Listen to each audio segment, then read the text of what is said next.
Halo rekan trader, selamat datang kembali di update market hari ini, 5 April 2026. Fokus kita hari ini tertuju pada dinamika emas setelah rilis data tenaga kerja Amerika Serikat yang cukup mengejutkan di akhir pekan lalu. Kita akan mengulas bagaimana sinyal dari Federal Reserve terkait potensi jeda kenaikan suku bunga, serta data ekonomi global memberikan tekanan baru pada pergerakan XAU-USD. Penting untuk diingat bahwa seluruh konten dalam video ini bertujuan murni sebagai edukasi dan berbagi perspektif mengenai analisis teknikal dan fundamental.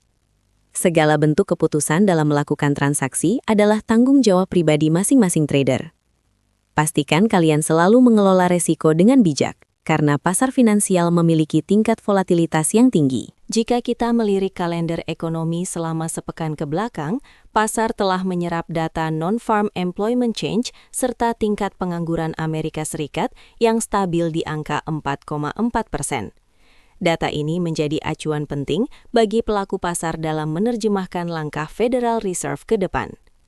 Selain itu, angka klaim pengangguran minggu lalu yang berada di 210.000 juga memberikan gambaran bahwa kondisi pasar tenaga kerja AS masih menjadi pusat perhatian utama yang secara langsung berpengaruh terhadap agresivitas pergerakan emas. Narasi makro pertama datang dari Federal Reserve, yang mulai memberi sinyal kemungkinan jeda dalam kenaikan suku bunga. Meski inflasi masih terasa tinggi, para pejabat Fed kini lebih berhati-hati dalam menyesuaikan kebijakan mereka di tengah ketidakpastian ekonomi global. Sinyal ini tentu saja mengurangi biaya eluang atau opportunity cost bagi investor yang memegang emas, yang secara historis cenderung memberi dukungan terhadap harga emas. Poin kedua adalah perkembangan dari zona euro, di mana tingkat inflasi tahunan melandai ke 5,2%.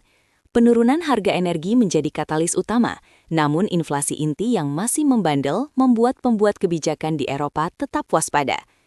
Untuk XAU-USD, fenomena ini menjaga minat terhadap emas sebagai lindung nilai tetap ada, terutama saat bank sentral utama dunia mulai melunak terhadap kebijakan pengetatan moneter. Lalu yang ketiga, kita harus mencermati perlambatan pertumbuhan ekonomi Tiongkok yang mencatatkan pertumbuhan PDB hanya di angka 4,3% pada kuartal pertama. Permintaan domestik yang masih lesu, serta tantangan di sektor properti membuat pasar global lebih berhati-hati. Ketidakpastian dari raksasa ekonomi Asia ini seringkali memicu arus modal masuk ke aset yang dianggap lebih aman, termasuk emas. Pergerakan indeks dolar atau DXY saat ini menunjukkan pola yang cukup volatil di kisaran 100 poin.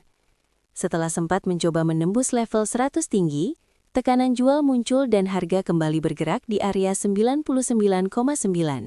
Dengan dolar yang terlihat belum mampu mempertahankan penguatan yang agresif, ini memberikan ruang bagi emas untuk bernapas lebih lega dan berupaya membentuk basis di level harga saat ini. Imbal hasil obligasi Amerika 10 tahun saat ini bergerak di angka 4,3%. Stabilitas di angka ini menunjukkan bahwa pasar obligasi sedang melakukan penyesuaian terhadap ekspektasi suku bunga yang tidak lagi seagresif sebelumnya. Bagi emas, selama imbal hasil obligasi tidak melonjak tajam secara impulsif, maka tekanan biaya peluang bagi aset yang tidak memberikan bunga seperti emas akan tetap terjaga rendah. Sekali lagi, kami ingatkan bahwa semua analisis ini hanya untuk tujuan edukasi.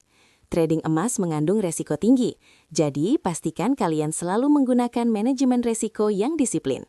Terima kasih sudah menyimak analisis hari ini. Jangan lupa untuk melakukan riset mandiri dan sampai jumpa di video selanjutnya.